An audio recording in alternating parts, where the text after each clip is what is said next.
দুর্গা সুন্দরীর হার অদ্ভুতভাবে চুরি হয়ে গেছে। এখন সেই হারকে খুঁজে দেবে কে? কে সেই রহস্য ভেদ করবে? সে আর কেউ নয়, আমাদের সকলের একমাত্র ব্যোমকেশ বক্সী। কবে এই রহস্য উন্মোচন হবে? কোথায় হবে? কিভাবে হবে? কোন পুজো প্যান্ডেলে এই রকম অভিনব থিম হচ্ছে? সবই থাকবে এই ভিডিওতে। তাহলে ভিডিওটি শুরু করা যাক। এবং এর সাথে থাকবে দমদম পার্ক তরুণ দলের পুজো প্যান্ডেলের প্রস্তুতি, আর এর সাথে থাকবে দমদম পার্ক ভারত চক্রের পুজো প্যান্ডেল। এখন আমরা চলে এসেছি দমদম পার্ক তরুণ সংঘের পুজো প্যান্ডেলের সামনে। প্রতি বছর নতুন নতুন চিন্তা ভাবনায় দর্শনার্থীদের মন জয় করে আসছে। এবছরও এক নতুন চিন্তা ভাবনা নিয়ে উপস্থাপনা করতে চলেছে দমদম পার্ক তরুণ সংঘের পুজো। এবছর বিষয় ভাবনা অর্থাৎ থিম হলো সত্যান্বেষী। এবছর 40তম বর্ষের পুজোয় পদার্পণ হতে চলেছে। এর ঠিক আগের বছর অর্থাৎ 2024-এ হয়েছিল মুক্তধারা। প্যান্ডেলের ভেতরে প্রবেশ করলেই লক্ষ্য করা যাবে ব্যোমকেশ বক্সীর রহস্যভেদের গল্পগুলি সুন্দরভাবে ফুটিয়ে তোলা হয়েছে সমগ্র প্যান্ডেল জুড়ে, এবং শিল্পীরা জোর কদমে কাজ করছেন অনেকটা জায়গা জুড়ে। এই পুজো মণ্ডপের মোট আয়তন প্রায় 12,000 বর্গফুটের মতো, এবং এই পুজো মণ্ডপের উচ্চতা প্রায় 50 ফুটের মতন। ব্যোমকেশ বক্সীর সর্বমোট 33টি গল্প রয়েছে। সেই 33টি গল্পের মধ্যে 13টি গল্পকে বিস্তারিতভাবে ফুটিয়ে তোলা হবে এই পুজো মণ্ডপে, এবং বাকি 20টি গল্প সারসংক্ষেপে থাকবে। সম্পূর্ণ অন্যভাবে নতুন গল্প সংযোজন করা হতে চলেছে তরুণ সঙ্গে। মা দুর্গা সুন্দরীর কণ্ঠহার চুরি গেছে, এবং সেটি ব্যোমকেশ বক্সীকে দায়িত্ব দেওয়া হয়েছে সেই হারকে উদ্ধারে। শরদিন্দু বন্দ্যোপাধ্যায় মোট 33টি উপন্যাস লিখেছেন সত্যান্বেষী ব্যোমকেশ বক্সীকে নিয়ে। এই পুজো মণ্ডপে হবে ব্যোমকেশ বক্সীর 34 নম্বর রহস্যভেদ। দমদম পার্ক তরুণ সংঘের পুজো প্যান্ডেলে এখানে লক্ষ্য করা যাচ্ছে ব্যোমকেশ বক্সীর বিভিন্ন কাহিনীগুলোকে সুন্দরভাবে ফুটিয়ে তোলা হয়েছে সমগ্র প্যান্ডেল জুড়ে। প্রতিটি বক্সে খোপে খোপেতে এই চরিত্রগুলোকে সুন্দরভাবে সাজিয়ে তোলা হয়েছে। সমগ্র প্যান্ডেল জুড়ে এখানে প্লাইয়ের ব্যবহার বেশি মাত্রায় হয়েছে, এবং এই প্লাইয়ের উপরে রং তুলির মাধ্যমে ব্যোমকেশ বক্সীর গল্পগুলি সুন্দরভাবে চিত্রিত করা হয়েছে।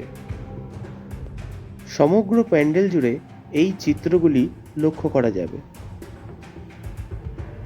তরুণ সংঘের প্যান্ডেলে অদ্ভুত কৌশলে দুর্গা সুন্দরীর কণ্ঠহার চুরি যাওয়া, এবং সেই চুরি হওয়া হার আদৌ কি পাওয়া যাবে, এই রহস্যভেদ কিভাবে হবে, সেটারই এই প্যান্ডেলের বড় রহস্য।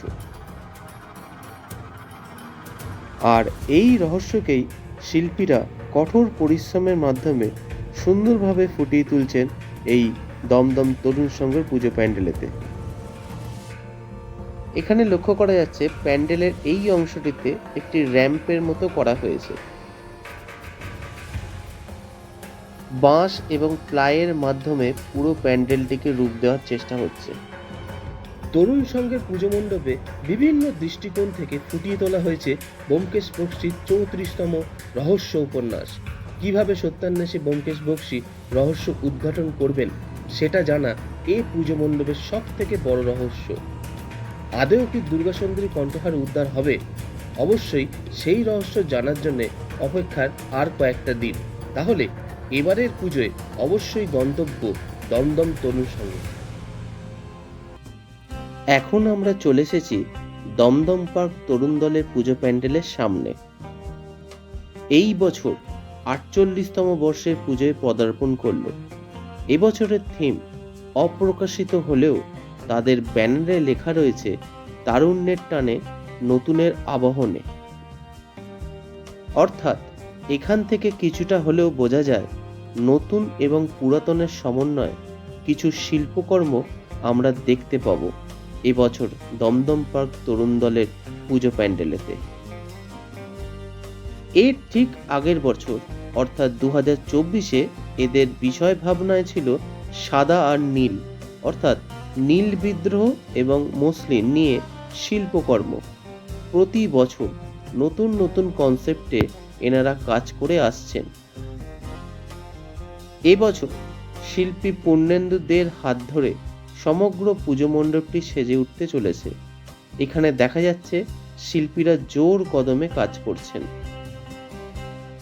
দমদম পার্ক তরুণ দলের পুজো প্যান্ডেলটি আয়তনে অনেকটাই বড় এবং শিল্পীরা অনেকটি জায়গা জুড়ে বিস্তারিতভাবে কাজ করছেন। এখানে সেটি লক্ষ্য করা যাচ্ছে।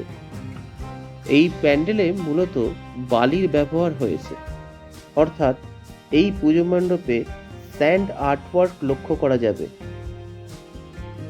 মূল মণ্ডপের দেওয়ালেতে স্যান্ড আর্টওয়ার্কগুলি লক্ষ্য করা যাচ্ছে এবং সুন্দরভাবে এগুলোকে ইনস্টল করা হয়েছে। এছাড়াও প্যান্ডেলের ভেতরে প্লাইয়ের ব্যবহার হয়েছে, সেগুলো এখানে লক্ষ্য করা যাচ্ছে। দমদম পার্কের পুজো প্যান্ডেলটিকে ঘিরে রাখা হয়েছে, তাই বাইরে থেকে জুম করে দেখানোর চেষ্টা মাত্র।